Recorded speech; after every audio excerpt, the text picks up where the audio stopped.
अस्सलाम वालेकुम एवरीवन, ज़ुहैब अतीक साथ वकार रियल उस्ताद की एक नई एपिसोड के साथ इस वीडियो के अंदर हम लोग एक प्रॉपर्टी बाइंग बिहेवियर के बारे में जो है वो बात करेंगे और एक्सप्लेन करेंगे कि उस बिहेवियर के अंदर प्रॉब्लम्स जो हैं वो लोगों को क्या फेस करनी पड़ती हैं। ओवरसीज़ हों चाहे पाकिस्तानी हों,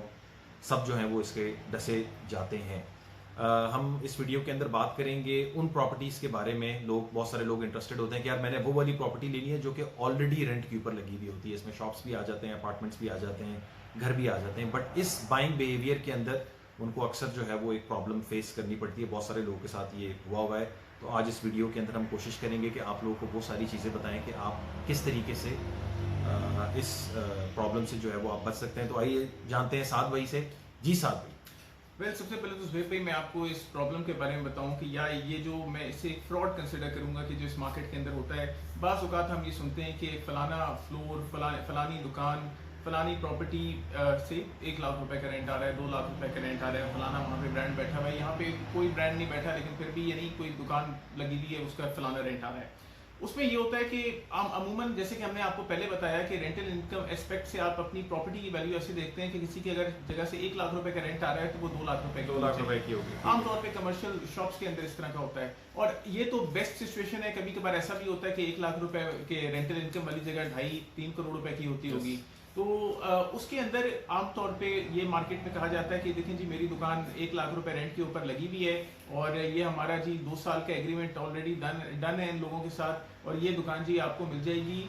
3 करोड़ रुपए के अंदर 1 लाख रुपए के रेंटल इनकम के साथ। मुमकिन है कि 2 साल तक आपको उसका बखूबी रेंट आता रहे। 2 साल के अंदर इसका मतलब है कि आपने 24 लाख रुपए उसके ऊपर रिसीव कर लिए, 3 करोड़ रुपए की वो दुकान भी खरीद ली, लेकिन 2 साल के बाद ऐसा हो जाए कि वो टेनेंट आपसे कहे कि नहीं अब मैं अपना बिजनेस शिफ्ट करना चाह रहा हूँ कहीं पे, या कुछ इस तरह का मामला आमतौर पर लोगों के साथ होता है। और फिर वो दुकान जब खाली होती है तो पता चलता है कि उस दुकान की ना तो वैल्यू 3 करोड़ रुपए थी, ना इसकी इतनी रेंटल वैल्यू है, ना उसकी रेंटल वैल्यू 1 लाख रुपए की थी। मुमकिन है उस जगह की रेंटल वैल्यू 40,000 रुपए हो या 50,000 रुपए हो, लेकिन जो एक हमारा माइंड सेट हो जाता है उस जगह पे कि नहीं यार ये 1 लाख रुपए रेंट के ऊपर जाएगी और जब मैं इसको बेचने जाऊंगा तो ये 3 करोड़ रुपए की बिकेगी। तो हम बहुत लॉन्ग टर्म के साथ इस तरीके की प्रॉपर्टीज के साथ फंस जाते हैं। और आप फिर जब मार्केट में जब वो खाली होती है और आप फिर मार्केट में जाते हो उसको रेंट पर्पस के लिए, सेल पर्पस के लिए, तो आपको पता चलता है कि यार एक्चुअल में हमारे साथ क्या थी और मेरे साथ क्या। लेकिन फिर भी बहुत सारे लोग एक डिनाइल फेज के अंदर चले जाते हैं। जैसे बहरिया टाउन के अंदर ज़ुहैब भाई भी जानते होंगे, उनकी रिलेटिव की दुकानें, हाँ, वो जरा डिनाइल स्टेट में चले जाते हैं, कहते हैं नहीं ये उतनी महंगी है, बट ये उतनी महंगी नहीं है। तो वो उतनी। इसी तरह हमारे एक अजीज हैं, उनको विलायत कॉम्प्लेक्स के अंदर कुछ दुकानें मिल गई 70-70 लाख रुपए की, जिसकी असल कीमत 25-25 लाख रुपए भी नहीं है। उनकी रेंटल वैल्यू 10,000 रुपए रेंटल वैल्यू है, जो कि उनके जहन के मुताबिक जब वो रेंट पे लगी थी उनको पहले मिली तो वो 50,000 रुपए रेंट फेच कर रहे थे उससे और उन्होंने वो 70-70 लाख रुपए की प्रॉपर्टियां खरीदी। तो लेकिन अब वो एक डिनाइल फेज के अंदर है कि नहीं ये इसकी जेन्युइन वर्थ मेरे। अच्छा साथ में ये तो हो गया सारा का सारा प्रॉब्लम। आप ये बताएं कि इसको काउंटर किस तरीके से किया जा सकता है और इस चीज से बचा कैसे जा सकता है। देखिए ज़ुहैब भाई, बात ये है कि जब भी कभी आमतौर पे हमारे साथ कोई फ्रॉड हो जाता है या कोई इस तरह का मामला होता है तो उसके अंदर फ्रॉड करने वाला तो डेफिनेटली हमें धोखा दे रहा होता है, लेकिन हमारी अंदर की एक लालच और ज़्यादा गेन करने का थोड़े में से एक लालच भी उसके पीछे चल रही होती है। लेकिन अगर हम इसको काउंटर करना चाहते हैं, फॉर एग्जांपल हम पाकिस्तान के उस शहर के अंदर ही है जहाँ पे ये हो रहा है और हमारी रियल इस्टेट का कम इल्म है या हमें लगता है कि हमें बहुत ज़्यादा इल्म है, तो हम उसके ऊपर क्या करना चाहिए, या फिर हम किसी इंटरसिटी पे खरीदारी कर रहे हैं या हम ओवरसीज़ हैं और पाकिस्तान के अंदर खरीदारी कर रहे हैं, तो उसकी हमें करना ये चाहिए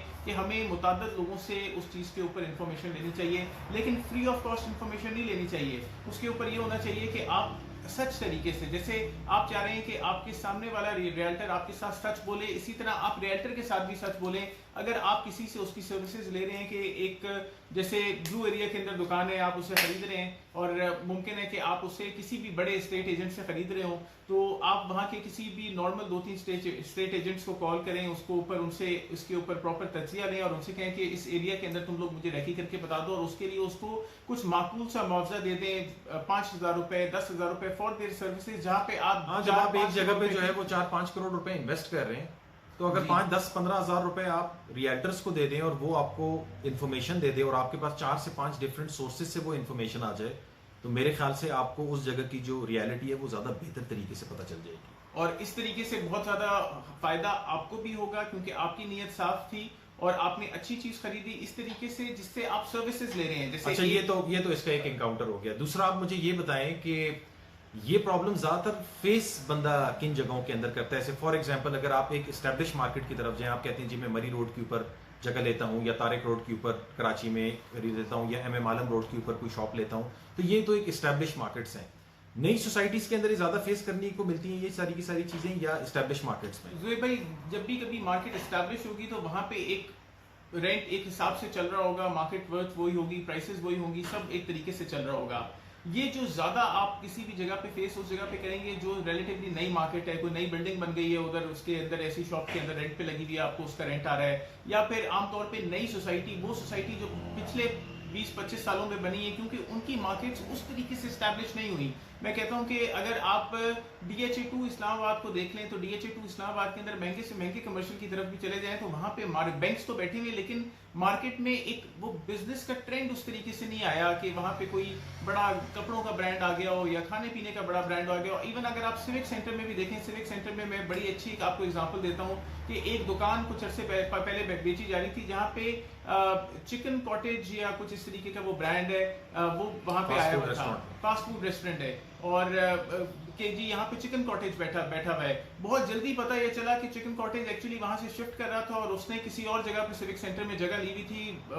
और वो वहां पे फौरन शिफ्ट कर गया, और जो जगह वो बेची जा रही थी चिकन कॉटेज के नाम के ऊपर, एक्चुअली वो उस वर्थ की नहीं थी जिस वर्थ का उसे बताया जा रहा है, बेसिकली जो दिखाया जा रहा है। आप जो बताना चाह रहे हैं कि मार्केट में ये किया जाता है कि अट्रैक्शन पैदा करने के लिए कोई भी प्लाजा होता है, बिल्डिंग होती है, उसकी ग्राउंड या टॉप फ्लोर जो है वो किसी एक छोटे से लोकल बड़े नाम को दे दिया जाता है और लोगों को फिर ये दिखाया जाता है कि देखो जी हमारा तो इतना बड़ा इसके अंदर से रेंट आ रहा है, तो आप ये ले लें तो आपको भी इतना रेंट आएगा, और लोग इसमें अक्सर बह जाते हैं, और जब बहते हैं तो उनको पता चलता है कि हम काफ़ी दूर पहुंच गए।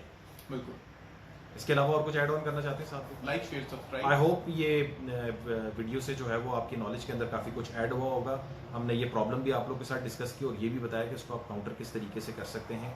हमारी अगर हमसे आप रब्ता करना चाहते हैं तो हमारे कॉन्टैक्ट डिटेल जो है वो वीडियो को डिस्क्रिप्शन के अंदर मेंशन होगी, फेसबुक पेज का लिंक भी मेंशन होगा। लाइक शेयर सब्सक्राइब सपोर्ट करें हमें। अगर ये वीडियो अच्छी लगे तो हमसे रब्ता करें और वीडियो पे हमें कमेंट भी करें, हम आपके कमेंट्स के जवाब देते हैं। अपना ख्याल रखें। अस्सलाम वालेकुम।